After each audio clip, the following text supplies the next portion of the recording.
நாம் இந்த பதிவில் பெயர்ச்சி அடையும் குரு பகவான் உங்கள் ராசிக்கு என்னென்ன சுப மற்றும் அசுப பலன்களை தரப்போகிறார், அதற்கான பரிகாரம் என்ன என்பதனை பற்றி விரிவாக காண்போம். உங்கள் வாழ்வில் வளமும் நலமும் செல்வ செழிப்பும் பெற எல்லாம் வல்ல இறைவனை உளமாற வேண்டி விரும்பி கேட்டுக்கொள்கிறேன். ஒருவரின் ஜாதகத்தில் எந்த கிரகம் உங்களுக்கு சாதக பலன் தருதோ இல்லையோ, ஆனால் குரு கிரகத்தின் நற்பலன்களை கொண்டவர்கள் சிறிது கஷ்டத்தை சந்தித்தாலும் வாழ்க்கையில் முன்னேறி விடுவார்கள்.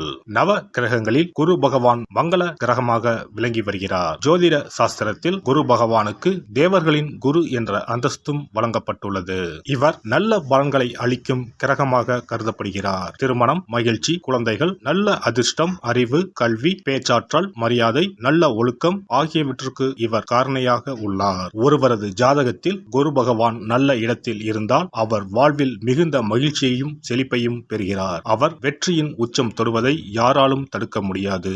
குருவின் அருள் பெற்ற நபர்களுக்கு அறிவாற்றல் மேம்பட்டு சமூகத்தில் நல்ல கௌரவமும் பெற்றிருப்பார்கள். 12 ஆண்டுகளுக்கு பிறகு குரு பகவான் ரிஷப ராசியில் பிரவேசிக்க உள்ளார். ஜோதிடத்தில் முக்கிய கிரக பெயர்ச்சிகளில் ஒன்றாக கருதப்படுவது குரு பெயர்ச்சி. இந்த ஆண்டு குரு பெயர்ச்சி 2024 மே 1ஆம் தேதி நடக்க உள்ளது. குருவின் அமைப்பும் குருவின் பார்வையும் எப்படிப்பட்ட பலனை அள்ளித்தரும் என்பதை தெரிந்து கொள்வோம். கால சக்கரத்தில் தனுசு, மீன ராசிகளுக்கு அதிபதியான குரு பகவான் தற்போது மேச ராசியில் சஞ்சாரம் செய்து வருகின்றார். இவர் 2024ஆம் ஆண்டு மே மாதம் 1ஆம் தேதி நண்பகல் 12:59 மேச ராசியில் உள்ள கிருத்திகை 1ஆம் பாதத்தில் இருந்து ரிஷப ராசியில் உள்ள கிருத்திகை 2ஆம் பாதத்திற்கு பெயர்ச்சியாக உள்ளார். குரு பெயர்ச்சி பெறும் ஸ்தானத்தை விட குருவின் 5, 7, 9ஆம் பார்வை பெறக்கூடிய ராசிகள் மிகவும் சிறப்பான பலன்களை பெற்றிடும் என்பது ஜோதிட விதி. 2024ஆம் ஆண்டில் நடக்கும் குரு பெயர்ச்சியின் தாக்கம் அனைத்து ராசிகளிலும் இருக்கும். எனினும் சில ராசிகளுக்கு குருவின் இந்த மாற்றம் பலவித நற்பலன்களை அளித்தரும். இவர்கள் எடுத்த காரியங்கள் அனைத்திலும் வெற்றி பெறுவார்கள். நீண்ட நாட்களாக நடக்காமல் இருந்த பல விஷயங்கள் குரு பெயர்ச்சிக்கு பிறகு வெற்றிகரமாக நடந்து முடியும். இவர்களுக்கு அதிர்ஷ்டத்தின் ஆதரவு முழுமையாக இருக்கும். இந்த குரு பெயர்ச்சியானது ஒரு சில ராசிக்காரர்களின் வாழ்வை புரட்டி போட போகிறது. துரோகத்தால் பிரிந்த கணவன் மனைவி, சகோதர சகோதரி உறவு ஒன்று சேர போகிறது. நட்பு என்னும் நஞ்சால் உங்கள் உறவை பிரித்த துரோகியை இனம் கண்டு உண்மையான உறவு யார் என்பதனை அறிந்து கொள்வீர்கள். நஷ்டம் மட்டுமே பார்த்த வியாபாரிகள் திடீர் லாபத்தை அடைய உள்ளீர்கள். திடீர் லாட்டரி அடித்தது போல லாபம் இரட்டிப்பாகும். சனி பார்வையினால் ஏற்படும் காம சிந்தனைகள் இந்த குரு பெயர்ச்சியினால் சரியாகும். தகாத பெண் உறவை தவிர்த்து ஆன்மீக பயணத்தை தொடர்வீர்கள். சதி எதுவாக இருந்தாலும் அதை முறியடிப்பது சிவனின் விதியாகும். சிவனின் துணை இருந்தால் எதிரில் யமனே வந்தாலும் சமாளித்து வெற்றி அடையலாம். இனி உங்கள் ராசிக்கான பலன்கள் என்ன என்பதனையும் அதற்கான பரிகாரம் என்ன என்பதனையும் பார்ப்போம்.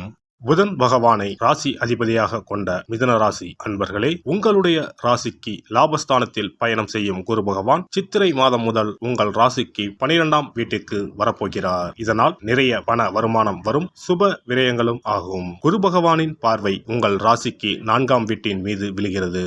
4ஆம் பாவம் சுகஸ்தானம். வீடு, மனை, தாயார், வாகன சுகம் ஆகியவற்றை குரு பகவான் பார்ப்பதால் வீடு மனை வாங்கும் யோகம் அமையும். வண்டி வாகன மாற்றம் வரும். வீடு விஸ்தரிப்பு செய்வதுடன் வீட்டை புதுப்பித்து கட்டக்கூடிய வாய்ப்பு வரும். உங்கள் ராசிக்கு 6ஆம் இடத்தை குரு பார்க்க போவதால் கடந்த காலங்களில் அஷ்டமசனியால் வாங்கிய கடனுக்கு வட்டி கட்ட முடியாமல் தடுமாறி தலைமறைவான உங்களுக்கு கடன்கள் அடைபடும். வருமானம் அதிகரிக்கும். முடங்கிய தொழில்கள் மீண்டும் அதிக லாபம் தரும். 6ஆம் பாவம் உத்தியோகஸ்தானத்திற்கு 9ஆம் பாவமாவதால் செய்யும் வேலையில் மாற்றம், முன்னேற்றம் கிடைக்கும். ஊதிய உயர்வு தேடி வரும். இதுவரை இருந்த நோய் நொடிகள் நீங்கும். மருத்துவத்திற்காக செலவு செய்தவர்கள் இனி நிம்மதி பெருமூச்சு விடலாம். கோர்ட் வழக்குகள் இருந்தால் உங்களுக்கு சாதகமான தீர்ப்பு கிடைக்கும். இதுவரை கிடைக்க வேண்டிய பணம் கைக்கு வரும். இதுவரை பகையாக இருந்தவர்கள் இனி நட்பாக மாறுவார்கள். உங்களுடைய ராசிக்கு 8ஆம் வீட்டை குரு பார்ப்பதால் கணவன் மனைவி உறவு மகிழ்ச்சிகரமாக இருக்கும். குடும்பத்தில் மகிழ்ச்சி பொங்கும். கூட்டு தொழில் வளர்ச்சி அடையும். தொழில் வியாபார விஸ்தரிப்பு ஏற்படும். வெளிநாட்டு பயணம் லாபத்தை தரப்போகிறது. நன்றாக சம்பாதித்து அசையா சொத்துக்கள் வாங்கும் நேரம் கைகூடி வரப்போகிறது. பல வழிகளில் பணம் வந்தாலும் சேமிப்பே இல்லையே என்ற நிலை மாறி கையிருப்பு அதிகமாக சேரும். பெண்களுக்கு எதிர்பார்த்த தகவல்கள் தாமதமாக வரும். கூட இருப்பவர்களிடம் எந்த விஷயத்தையும் சொல்லும் போது கவனம் தேவை. அரசியல்வாதிகளின் பேச்சுக்கு மதிப்பும் மரியாதையும் உயரும். முயற்சிகளில் எந்த ஒரு தடையும் இல்லாமல் வெற்றிகளை பெறுவீர்கள். எதிர்பார்த்த தலைமை பதவிகளும் கிடைக்கும். புகழின் உச்சிக்கே செல்வீர்கள். உங்களின் செல்வம் செல்வாக்கு யாவும் உயரும். மக்களின் ஆதரவு பெருகும். கலைத்துறையினருக்கு புதிய வாய்ப்புகள் தேடி வந்து கதவை தட்டும். உங்களை வேண்டாம் என புறக்கணித்தவர்களும் வாய்ப்பை வாரி வழங்குவார்கள். நீங்கள் நடித்த படங்களும் வசூலில் முதலிடம் வகிக்கும். போட்டி பொறாமைகள் விலகும். தடைப்பட்ட பணவரவுகளும் தடைகள் நீங்கி கிடைக்கப்பெறும். வெளியூர் வெளிநாடுகளுக்கு செல்லும் வாய்ப்புகளும் உண்டாகலாம். மாணவர்களுக்கு பாடங்களை படிக்கும் போது மனதை ஒருமுகப்படுத்தி படிப்பது நல்லது. கவனம் சிதறவிடாமல் இருப்பது வெற்றிக்கு வழிவகுக்கும். மிருக சிரீஷம் 3-4 பாதங்கள். இந்த குரு பெயர்ச்சியால் உடல்நலத்தில் கவனம் தேவை. குடும்பத்தில் இருப்பவர்களால் திடீர் டென்ஷன் உண்டாகலாம். கவனம் தேவை. பிள்ளைகளை அனுசரித்து செல்வது நல்லது. கோபத்தை கட்டுப்படுத்துவதன் மூலம் காரியங்களை சாதகமாக செய்து முடிக்க முடியும். எதிர்பார்த்த தகவல் தாமதப்படலாம். திருவாதிரை நட்சத்திரம். இந்த குரு பெயர்ச்சியால் உங்கள் பேச்சு திறமையால் காரிய வெற்றிகள் உண்டாகும். போட்டிகளில் சாதகமான பலன் கிடைக்கும். சின்ன விஷயங்களால் மனநிறைவு உண்டாகும். மற்றவர்களால் அமைதியின்மை உண்டாகலாம். அடுத்தவர் பேச்சை கேட்பதை குறைப்பது நல்லது. புனர்பூச நட்சத்திரம். இந்த குரு பெயர்ச்சியால் தொழில் வியாபாரத்தில் இருந்த போட்டிகள் நீங்கி விருத்தி அடையும். பொருட்களை வெளியூருக்கு அனுப்பும் போது கவனம் தேவை. உத்தியோகத்தில் இருப்பவர்கள் வேலை பார்க்கும் இடத்தில் கவனமுடன் பழகுவது நல்லது. குடும்பத்தில் இருப்பவர்களுடன் வாக்குவாதத்தை தவிர்ப்பது நல்லது. சிலருக்கு இடமாற்றம் உண்டாகலாம். புதன்கிழமைகளில் நவக்கிரகங்களை வணங்கி புதன் பகவானுக்கு அர்ச்சனை செய்து வழிபடுவது மன அமைதியை தரும். பொருளாதாரத்தை மேம்படுத்தும். குரு பெயர்ச்சி சிறப்பு பரிகாரம். ஜாதகத்தில் குரு நல்ல இடத்தில் இல்லாமல் இருந்தாலோ கோசார ரீதியாக கொடூரமானவராக இருந்தாலோ குரு தோஷம் நீங்க பரிகாரம் செய்ய வேண்டும். தீய பலன்கள் குறையவும் நல்ல பலன்கள் அளவுக்கு அதிகமாக நடைபெறவும் குரு பகவானுக்கு செய்யும் பரிகார முறைகள் உதவும்.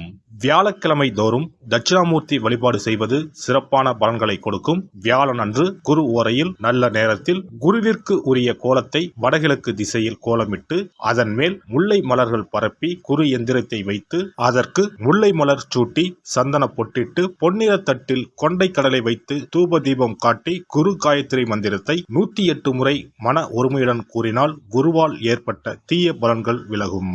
நல்ல பலன்கள் மேலும் மேலும் அதிகரிக்கும். வியாழக்கிழமை அன்று வீட்டில் நெய் தீபம் ஏற்றி வழிபடுதல். குருவுக்கு உரிய வஸ்திரம் தானியம் கொண்டு வழிபடுதல் நல்லது. வியாழன் அன்று குரு பகவானுக்கு சிறப்பு அபிஷேகம் செய்து மஞ்சள் நிற ஆடை அணிவித்து புஷ்பராகம் வெண் முல்லை மலர்களால் அலங்கரித்து குருவுக்குரிய மூல மந்திரத்தினை ஓதி வணங்கி வர குரு கிரக தோஷம் நீங்கும். மஞ்சள் நிற ஆடையை உடுத்துவது, புஷ்பராக மணியை அணிவது, மஞ்சள் நிற ஆடை, கடலை, தானியம் ஆகியவற்றை தானம் செய்வது, வியாழக்கிழமைகளில் விரதங்களை மேற்கொள்வது ஆகியவற்றால் குருதோஷ பரிகாரங்களை செய்யலாம். உங்களால் முடிந்த அளவிற்கு ஏழை எளியோருக்கு தானம் தர்மம் செய்தால் வாழ்க்கையில் அமைதி கிடைக்கும். தினந்தோறும் அல்லது வாரத்தில் ஒரு முறையாவது பசுமாட்டிற்கு அகத்திக்கீரை, அருகம்புல், வாழைப்பழம் போன்றவற்றை உணவாக கொடுத்து வருவது ஜாதகத்தில் இருக்கின்ற குரு பகவானின் நிலையை மிக விரைவில் வலிமைப்படுத்தக்கூடிய ஒரு சிறப்பு பரிகாரமாக கூறப்படுகிறது.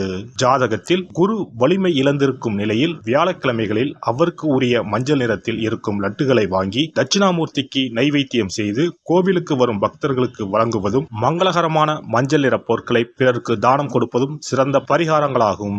குரு பகவானின் பரிபூர்ணமான அருள் கிடைக்க கோவில்களில் நடைபெறும் யாக பூஜைகளுக்கு தேவையான பொருட்களை வாங்கி தரலாம். ஒரு முறையாவது ஆலங்குடி சென்று குரு பகவானை வழிபாடு செய்து வாருங்கள். அல்லது தஞ்சாவூர் அருகே இருக்கக்கூடிய திட்டைக்கு சென்று ராஜகுருவாக இருக்கும் குரு பகவானை வணங்கினால் மலையளவு இருக்கக்கூடிய கஷ்டங்கள் கூட கடுகளவு குறையும். குலதெய்வ வழிபாடு நன்மை பயக்கும். முடிந்தால் மாதம் ஒரு முறை குலதெய்வ கோவிலுக்கு சென்று வழிபட்டு வருவது நல்லது.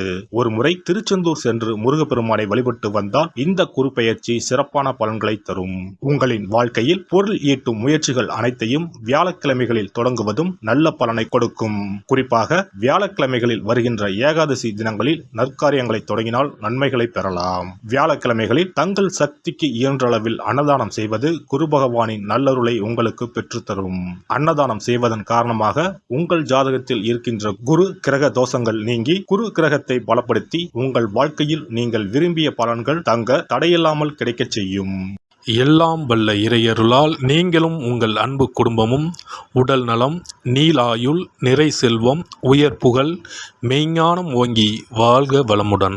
இந்த வீடியோ பதிவு உங்களுக்கு பிடித்திருந்தால் லைக் பண்ணுங்க, கமெண்ட் பண்ணுங்க, ஷேர் பண்ணுங்க, மறக்காம சப்ஸ்கிரைப் பண்ணுங்க, பக்கத்துல இருக்கிற பெல் பட்டனை கிளிக் பண்ணுங்க. நன்றி, வணக்கம். ஓம் நமச்சிவாய. சிவாய நம.